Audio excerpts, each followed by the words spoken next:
evangelizados, né? E hoje se encontra nesse estado deplorável. Vamos ler a palavra do Senhor no livro do Gênesis, capítulo 18. Vou ser bem sucinto. Glória a Deus. Façamos uma reflexão nesse texto, capítulo 18, primeiro livro da Bíblia, Antigo Testamento. Todos acharam? Diz assim a santa, bendita e eterna palavra do Senhor. E o Senhor apareceu a ele nas planícies de Manre, e ele sentou-se à porta da sua tenda, no calor do dia. E ele levou os seus olhos e olhou, e eis que 3 homens estavam em pé com ele. E quando ele os viu, ele correu da porta da tenda para encontrá-los, e se curvou em direção à terra, e disse: meus senhores, se agora eu encontrei favor aos teus olhos, suplico que não passes de teu servo. Peguem um pouco de água, peço-vos, lavai os vossos pés, descansai debaixo da árvore. Trarei um bocado de pão e confortai os vossos corações. Depois disso, passareis adiante, pois para isto vieste a vosso servo. E eles disseram: faze como disseste. E Abraão se apressou para dentro da tenda, até Sara, e disse: prepara depressa 3 medidas de farinha fina, amasse-a e faça bolos sobre a lareira. E Abraão correu para o rebanho e trouxe um novilho tenro e bom, e deu a um jovem, e ele se apressou em prepará-lo. E ele pegou manteiga, leite e o novilho que havia preparado e colocou diante deles. Essa manteiga, na verdade, aqui é coalhada, né? E ele ficou em pé junto deles, debaixo da árvore, e eles comeram. E eles lhe disseram: onde está Sara, tua mulher? E ele disse: está na tenda. E ele disse: eu certamente retornarei a ti de acordo com o tempo da vida. 9 meses. A tradução de vocês fala 1 ano, né? E eis que Sara, tua mulher, terá um filho. E Sara ouviu na porta da tenda que estava atrás dele. Podemos dizer amém? Glória a Deus. Irmãos, partindo de um pressuposto que hoje é um culto de missões e que Abraão provavelmente tenha sido o primeiro missionário, porque a palavra missionário, ela se traduz por enviado. E a Bíblia mostra que Abraão, ele foi a primeira pessoa a ser enviado para uma terra que não conhecia. Logo, nós podemos presumir que Abraão, ele foi o primeiro missionário enviado por Deus para uma terra que não conhecia. E o objetivo de Deus ao enviar Abraão, tirá-lo da Babilônia, que era o centro do culto pagão da época, era exatamente para que Deus estabelecesse através de Abraão, do seu chamado, o que nós conhecemos como sacerdócio universal, para que de Abraão suscitasse uma nação, que é a nação de Israel, pois ele não era israelita, não era hebreu, não era judeu, ele era caldeu, mas através dele depois veio Isaac e Jacó, e através de Jacó 12 filhos, que se formaram as tribos que compõem a nação de Israel. Então o objetivo de Deus era que a nação de Israel, ela fosse como missionários ao restante do mundo para ministrar como sacerdócio universal sobre as nações. Por causa de muitos acontecimentos que eu expliquei muitas vezes aqui já, isso não aconteceu, esse plano ficou interrompido e só vai ser colocado em prática novamente no período do milenar, quando voltará então, Deus estabelecerá o sacerdócio universal, e Israel ministrará sobre as outras nações, e a igreja terá um papel preponderante na Nova Jerusalém, que é um outro assunto. Mas, olhando para esse texto, sendo que é um culto de missões hoje, essa passagem bíblica, nós percebemos aqui um genuíno encontro entre o patriarca Abraão e o próprio Deus. Porque esses três homens que a Bíblia está narrando aqui, é um tipo do Deus Trino, Pai e Filho e Espírito Santo. E quando nós vamos olhar para o texto com um pouco mais de atenção, nós vamos perceber que um desses três, ele é uma aparição do próprio Jesus no Antigo Testamento, de pré-encarnado. Porque Jesus, ele não existe na história apenas quando ele nasce de Maria. Jesus é pré-existente. Jesus sempre existiu, ele é Deus. E ele se apresenta aproximadamente 78 vezes no Antigo Testamento, dentro de uma doutrina que nós chamamos de teofania. E aqui ele é um desses três personagens.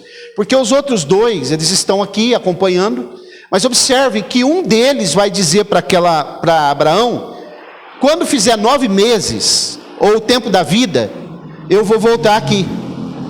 Se ele está dizendo isso, nós podemos inferir aqui que ele sabia o que ele estava falando. Ele não pode ser um viajante, não pode ser um anjo, porque o anjo também ele não sabe o futuro. E a Bíblia diz que quando Sara ouviu esse relato, ela riu. Nós não lemos porque é mais à frente, porque ela já tinha aproximadamente 90 anos. E a Bíblia diz que ela já tinha encerrado os costumes das mulheres. Agora, o que eu noto aqui, a Bíblia diz que Abraão está debaixo dos carvalhais de Manre, é uma região que a sua tenda estava montada ali, e ele estava no pior calor do dia. Os rabinos judeus, eles conjecturam a possibilidade de que Abraão aqui estava se recuperando de uma cirurgia de circuncisão.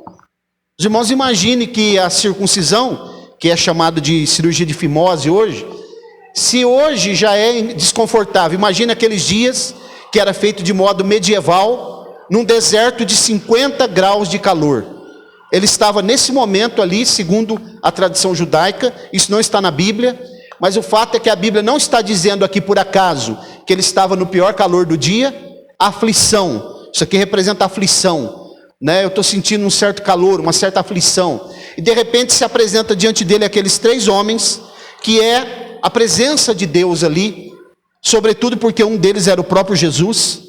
E aqui existem evidências, né, inequívocas de um verdadeiro encontro com Deus, e esse é o papel que o missionário precisa prestar para que outras pessoas, através da mensagem do Evangelho, também tenham um verdadeiro encontro com Deus, e não sejam apenas integrantes de uma multidão, como foi falado aqui, mas sejam discípulos de Jesus, que se aproximem dele, que estejam próximo dele, e que sirvam a ele em espírito e em verdade, de coração voluntário, sejam fiéis, façam a sua obra, proclamem o seu reino e aguardem a sua vinda, que é iminente. Esse é o papel daquele que evangeliza e daquele que faz missões. Então aqui eu percebi, irmãos, que quando nós temos um verdadeiro encontro com Deus,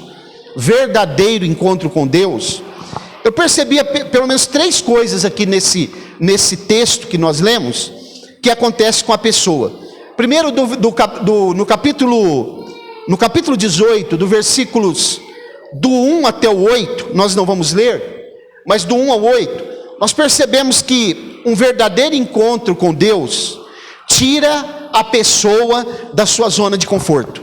Primeira coisa, um verdadeiro encontro com Deus a pessoa sai da sua zona de conforto. Porque quando aqueles 3 personagens, ele está tendo um encontro com Deus, Deus já havia falado com ele no capítulo 11 e no capítulo 12, aparta-te da tua parentela, porque de ti farei uma grande nação, em ti serão benditas todas as famílias da terra. Observem que a bênção de Deus não está em lugares, está em pessoas.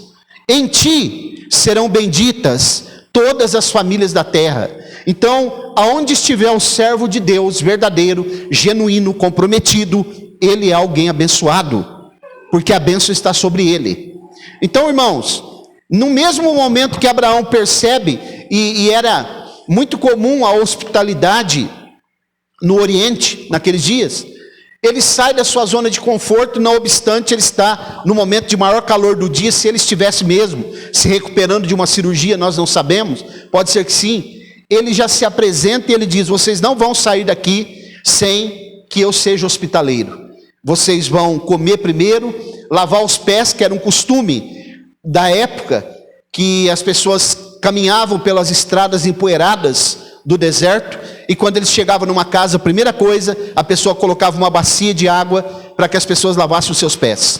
Foi isso que ele fez. Mandou que Sara preparasse bolos com farinha, não é qualquer farinha. Se você ler, você vai ver que é farinha fina, que era a melhor farinha que existia na época. Uma farinha selecionada, porque eu não posso oferecer qualquer coisa para uma pessoa que chega na minha casa. Eu não posso oferecer qualquer coisa sendo hospitaleiro. E também deu ordem ao seu moço, provavelmente Eliezer, que era o seu mordomo damasceno da cidade de Damasco, para que imolasse um bezerro tenro, um novilho novo, para que fosse oferecido àqueles homens. Então a primeira coisa, ele saiu da sua zona de conforto. Eles aparecem a ele, e a Bíblia diz que rapidamente, imediatamente, ele foi, preparou, lavou os pés, chamou Sara.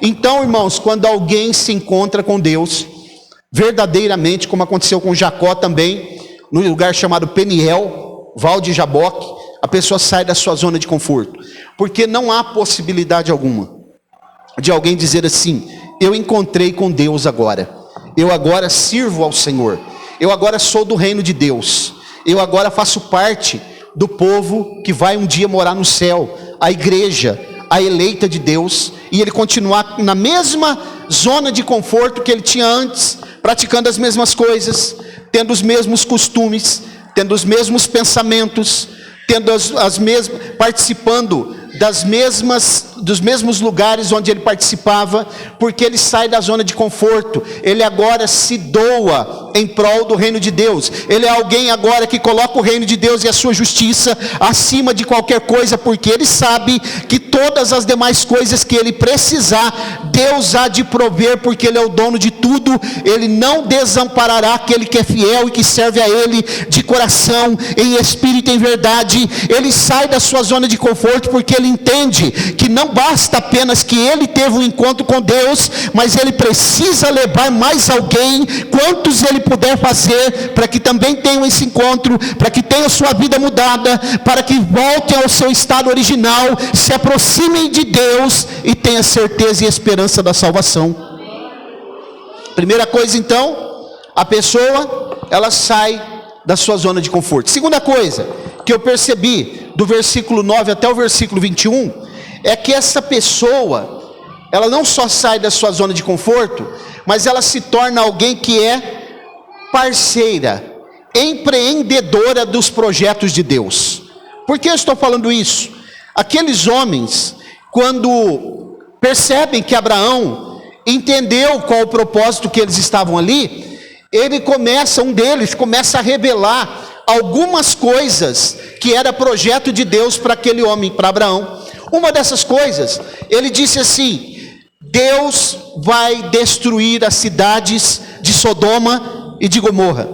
Observe, isso estava no coração de Deus, era projeto de Deus, mas ele estava compartilhando com Abraão, porque agora Abraão se torna um parceiro de Deus. Quando alguém encontra-se verdadeiramente com Deus, no coração dele, o objetivo é ser parceiro do reino de Deus, da obra de Deus. Ele quer estar participando, ele quer estar integrado, ele quer estar engajado na obra de Deus, porque ele sabe que se ele é mesmo um servo de Deus, nada mais é necessário, nada mais é natural de que ele se engaje, que ele se integre na obra de Deus, no reino de Deus. E eu vou dizer para vocês que não há nada mais gratificante, nada mais prazeroso para um ser humano do que ele saber e participar do reino de Deus, saber que Deus tem projetos para a humanidade e que Ele pode ser alguém que vai ser preponderante no plano de Deus, para a salvação de alguém, para a esperança de alguém, para o alento de alguém que está sofrendo,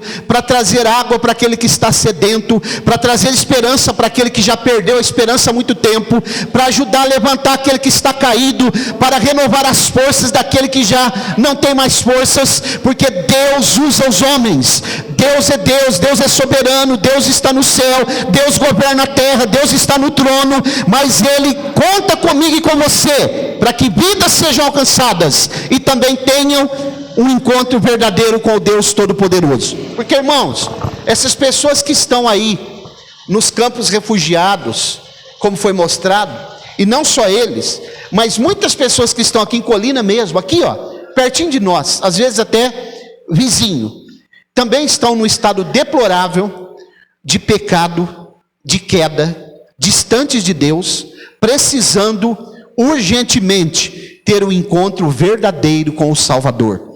Porque não há salvação sem Salvador, não há libertação sem libertador, não há como alguém ser redimido sem remidor, não há possibilidade de alguém ser justificado sem que haja um justificador. E tudo isso que eu falei, todos esses adjetivos, é a pessoa de Jesus, é a esperança, é a própria resposta, é o próprio Salvador. Foi Ele que se entregou, não só por nós aqui em Colina, mas por essas pessoas que são refugiados, em todos os lugares, até dentro da chamada janela 10x40, que são os lugares menos alcançados pela pregação do Evangelho.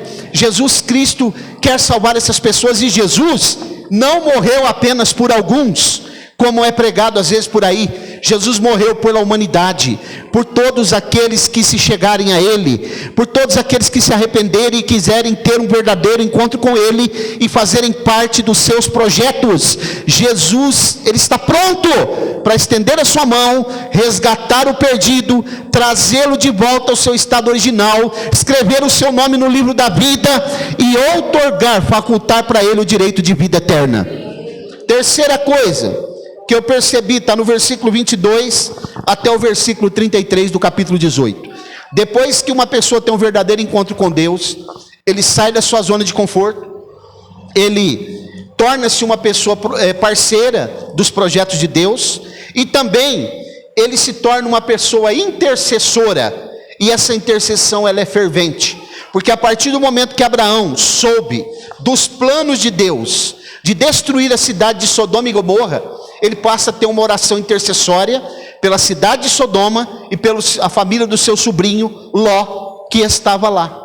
Irmãos, essa cidade de Sodoma e Gomorra, elas estavam num estado tão deplorável de promiscuidade e distanciamento de Deus, a ponto de que Deus tomou uma decisão de destruir aquela cidade, com fogo e enxofre, que os cientistas dizem que foi a erupção de um vulcão que causou, mas nós sabemos que foi Deus, pode ter sido mesmo um vulcão, porque a Bíblia diz que chovia fogo do céu, e os cientistas dizem que isso é lava, de vulcão, que engoliu aquela cidade, e até hoje não se sabe onde estão essas cidades, não foi achado, porque provavelmente elas estão submersas no Mar Morto, provavelmente não é por acaso que a mulher de Ló se tornou uma estátua de sal, porque aquela região tem muito sal, o próprio Mar Morto, ele é um mar super salgado, então provavelmente aquelas cidades estão submersas sob o Mar Morto. Mas o que eu quero falar para os irmãos, para a gente terminar, caminhar para o fim, é que aquelas cidades, não obstante o seu estado deplorável, de degradação, de distanciamento de Deus, de promiscuidade, de homossexualismo exacerbado, mas Abraão, ao conversar com Deus, começa a perguntar para ele que se tivesse 50 justos naquela cidade, se Deus não destruiria aquela cidade. E Deus disse: por amor aos 50 justos eu não destruirei. Só que não tinha 50 justos, e aí Abraão foi baixando, 40, 30, 20, 10, e Deus dizendo: não, eu não destruirei a cidade por amor a esse justo. Os irmãos, imaginem o que é um justo, alguém que está justificado, o valor inestimável que Deus tem para com o seu povo, para com a sua igreja, para aqueles que servem a Ele, para aqueles que estão constantemente buscando a sua face, são fiéis, que não negam o seu nome, que acreditam que Ele é o Deus Salvador verdadeiro e único, e que prestam a Ele tributo, louvor, exaltação e glória. O quanto Deus estima o seu povo, porque Ele disse: se tiver 10 lá, eu não vou destruir. Mas a Bíblia diz que não tinha nem 10, tinha apenas 8, né? Não tinha 10, tinha 8, ou 5, tinha 5, né? Que era Ló, sua esposa, os seus filhos, aproximadamente 8 pessoas mesmo. Então ali, Deus diz assim: eu vou destruir aquela cidade. Mas Ele vai criar uma solução para Ló, o sobrinho de Abraão, para que Ló saísse de lá. Por que Deus fez isso? Mandou 2 anjos lá, que eram justamente 2 que estavam, desses 3, um era o próprio Jesus, o outro era 2 anjos que foram para Sodoma, e chegou lá, eles vão dizer para Ló: escapa-te por tua vida, porque Deus vai destruir essa cidade. E o que nós percebemos é que a oração intercessória do patriarca Abraão tocou o coração de Deus. Se nós, irmãos, estamos orando para que as pessoas sejam alcançadas, ainda que nós estamos repetindo, irmão Aldo, os nomes das pessoas, o país, ainda que nós não temos a capacidade de cada dia fazer uma oração diferente, porque a nossa mente é muito pequena, muito frágil, ainda assim, Deus, olhando, esquadrinhando o nosso coração, Ele sabe como Ele vai agir, como Ele vai atender a oração do seu povo, como Ele vai atender a oração do seu povo nesse momento, para as pessoas que estão internadas com Covid, que estão entubadas. O nosso Deus é o Deus que responde a oração do seu povo, e quando nós temos um verdadeiro encontro com Ele, eu posso dizer para vocês, sem medo de errar, Deus responde a oração do justo. E Tiago diz que a oração do justo, ela tem poder, ela pode muito em seus efeitos. Se você é um justo, se você está justificado, se você é fiel, se você serve a Deus com fidelidade, se a tua casa, o que predomina é a palavra de Deus, se o que rege a tua vida é a escritura sagrada e os princípios dela, se o que te dá paradigma, se o que te dá direção, se a tua bússola é a palavra de Deus, se você age tomando decisões segundo os princípios dessa palavra, pode ter certeza de uma coisa: Deus não te deixará sozinho pelo caminho, Deus não te abandonará no vale, no monte, na caverna, no deserto, aonde você estiver, Deus haverá de estar com você. Deus, aonde você colocar a ponta dos teus pés, Deus haverá de enviar um anjo para te acompanhar, para que você atravesse com segurança. Mas você precisa entender que só acontece isso com aqueles que tiveram um verdadeiro encontro com o Senhor, porque Deus, Ele marca encontro, e esta noite é uma noite de encontro aqui nesse lugar. Deus marca encontro ainda, porque Ele é o mesmo ontem, hoje e eternamente. É o Deus de Abraão, é o Deus da Bíblia, é o Deus Criador, é o Deus que fez todas as coisas. Ele está aqui nesta noite, e Ele é o Deus que ainda levanta missionários. Então, irmãos, eu concluo essa reflexão, essa mensagem, dizendo para vocês: o verdadeiro encontro com Deus, ele pode mudar muitas coisas. E Deus, irmãos, pode mobilizar uma cidade, Deus pode mobilizar uma nação, um estado, o coração de um líder, o coração de um rei, como a Bíblia diz, para poder fazer algo em prol do seu povo. Se você está pensando assim: como eu farei para ter um encontro verdadeiro com esse Deus? Você precisa tomar uma decisão. E essa decisão implica em fazer como Abraão fez. Abraão não era crente, no sentido da palavra que nós conhecemos. Abraão não era judeu. Abraão era caldeu e vivia segundo o que nós entendemos pela teologia, pela Bíblia, Abraão era servo de um Deus chamado Marduk, que era a principal divindade da Babilônia, que é o Deus Sol. Ele serviu o Deus Sol. Mas quando ele ouviu a voz do verdadeiro Deus, o Deus Criador, o Deus da Bíblia, que disse para ele: Abraão, aparta-te da tua parentela, porque de ti farei uma grande nação. Você precisa ir. E a Bíblia diz que ele vai na direção do rio Eufrates. Ele atravessa o rio Eufrates, que fica no território da Turquia hoje. E quando ele atravessa, naquele momento os egípcios olham para ele e dizem assim: Abraão, o hebreu. Essa palavra hebreu, irmãos, ela é registrada na Bíblia a primeira vez. Isso chama princípio da primeira menção. E a partir de então, porque ele havia atravessado o rio, atravessador de rio. Hebreu significa atravessadores de rio. A partir desse momento, Abraão passa a ser um servo do Deus vivo. E aqui ele conclui esse encontro verdadeiro. Então, toda vez que alguém toma uma decisão, eu quero servir o Deus vivo, ele passa a ser um hebreu, um atravessador de rio. E ele toma a sua decisão e Deus está com ele. Se você ainda não tomou essa decisão, você pode fazer isso hoje. Coloque-se de pé, por favor. Vamos orar. Quem tem ouvidos para ouvir, ouça.